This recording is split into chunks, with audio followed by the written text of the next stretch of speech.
Hello hi అండి. Welcome to మంచి రుచులు. ఈరోజు మరొక కొత్త రెసిపీతో మీ ముందుకు వచ్చాను. అదే హోమ్ మేడ్ వెజ్ సూప్ ఎలా ప్రిపేర్ చేసుకోవాలో చూపిస్తాను.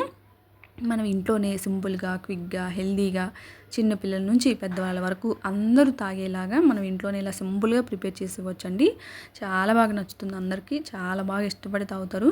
అలాగే ఈ వింటర్ సీజన్లో ఇలాంటి రెసిపీస్ చాలా అంటే చాలా ఇంపార్టెంటు. మనకి జలుబు చేసినా, దగ్గు వచ్చినా, ఏదైనా గొంతు నొప్పి ఏదన్నా ఉన్నా ఇలా హాట్గా తీసుకుంటే చాలా మంచిదండి హెల్త్కి కూడా. ఎవరికైనా నచ్చితే ఖచ్చితంగా ట్రై చేయండి. ముందు దానికి కావాల్సిన ఇంగ్రీడియంట్స్ చెప్తాను. ఎర్రకందిపప్పు 1 కప్పు, ఎల్లో కలర్వి 1 కప్పు, ధనియాల పొడి 1 స్పూను, పసుపు చిటికెడు, జీలకర్ర, అలాగే ఎండుమిర్చి ఒక 3. ఇవన్నీ ఇప్పుడు ఫ్రై చేసుకోవాలి. ఒక ప్యాన్లో వేసుకొని, నేను ఆల్రెడీ ఫ్రై చేసేసాను. సిమ్లో పెట్టి మాత్రమే ఫ్రై చేసుకోండి. మొత్తం ఈ కలర్లోకి రావాలన్నమాట. ఇక్కడ నేను చూపిస్తున్నాను కదా. మీకు కావాలంటే ముందు పప్పులన్నీ వేపుకొని లాస్ట్లో మసాలాలు యాడ్ చేసుకోండి. నేను మొత్తం డైరెక్ట్గా వేపేసాను. ఇప్పుడు అదంతా చల్లారిన తర్వాత మిక్సీ పట్టుకోవాలి. ఇక్కడ నేను చూపిస్తున్నాను కదా, మొత్తం ఇలా మెత్తగా గ్రైండ్ చేసుకోవాలి. దీన్ని మనం ఒక బాక్స్లో స్టోర్ చేసుకొని మనకి ఎప్పుడు కావాలంటే అప్పుడు ఇన్స్టెంట్గా ప్రిపేర్ చేసుకోవచ్చు.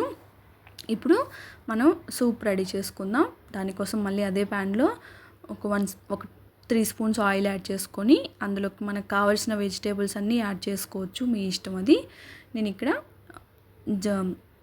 వెల్లుల్లి, అలాగే కొంచెం క్యాప్సికమ్, క్యాబేజీ, అలాగే కార్న్, స్వీట్ కార్న్ నేను 2 కప్స్ యాడ్ చేసుకుంటున్నాను, కొంచెం ఎక్స్ట్రా కావాలని. అలాగే టమాటా, ఇవన్నీ లైట్గా ఫ్రై అయిన తర్వాత ఇప్పుడు ఇందులోకి వాటర్ యాడ్ చేసుకోవాలి. నేను ఇక్కడ 3 మెంబర్స్ కోసం అని చేస్తున్నాను. సో ఒక్కొక్క మెంబర్కి ఒక్కొక్క కప్ యాడ్ చేసుకుంటున్నాను. మొత్తం 3 కప్పులు యాడ్ చేసుకున్నాను నేను ఇక్కడ వాటరు. ఇప్పుడు ఇవన్నీ ఇలా వాటర్ బాయిల్ అవుతున్నప్పుడు మనం రెడీ చేసి పెట్టుకున్నాం కదా, ఆ పౌడర్ని ఇక్కడ యాడ్ చేసుకుంటున్నాను. నేను 3 మెంబర్స్కి చేస్తున్నానని చెప్పాను కదా, అందుకోసం 2 కప్స్ వేసుకున్నాను పౌడర్ని. మీకు కావాలంటే అది పర్సన్ బట్టి యాడ్ చేసుకోండి.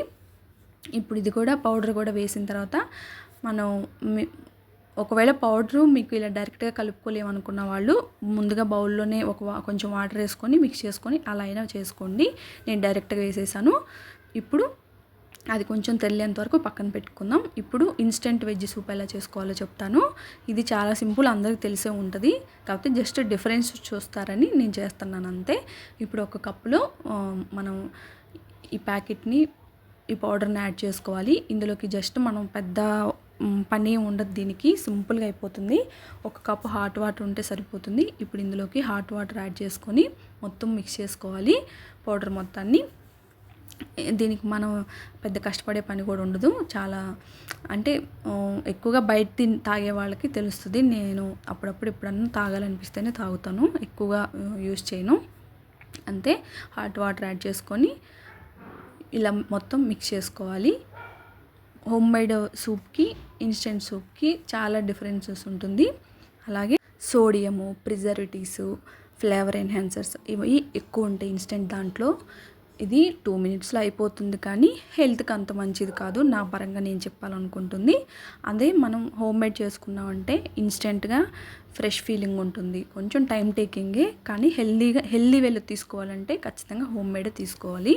ఇప్పుడు మన సూప్ కూడా ప్రిపేర్ అయిపోయింది. దాంట్లో లాస్ట్లో కొంచెం నేను కొత్తిమీర కూడా యాడ్ చేసుకొని మొత్తం మళ్ళీ ఒకసారి మిక్స్ చేసుకొని ఒక బౌల్లో ట్రాన్స్ఫర్ చేసుకొని ఇంకా వేడిదే తీసేసుకోవడమే. చాలా అంటే చాలా బాగుంది. ఖచ్చితంగా ట్రై చేయండి. వింటర్ సీజన్లో ఖచ్చితంగా ట్రై చేయాల్సిన రెసిపీ, మస్ట్ అండ్ షుడ్ అని చెప్తాను నేనైతే. మన హోమ్ మేడ్ దానికి అలాగే ఇన్స్టెంట్ దానికి చూడండి డిఫరెన్సెస్ మీకే అర్థమవుతుంది. హెల్త్ ఇంపార్టెంట్ అనుకున్న వాళ్ళు హోమ్ మేడ్ ప్రిఫర్ చేయండి. ఇలాంటి మరెన్నో హెల్దీ రెసిపీస్ కోసం please like, share, subscribe. Thanks for watching.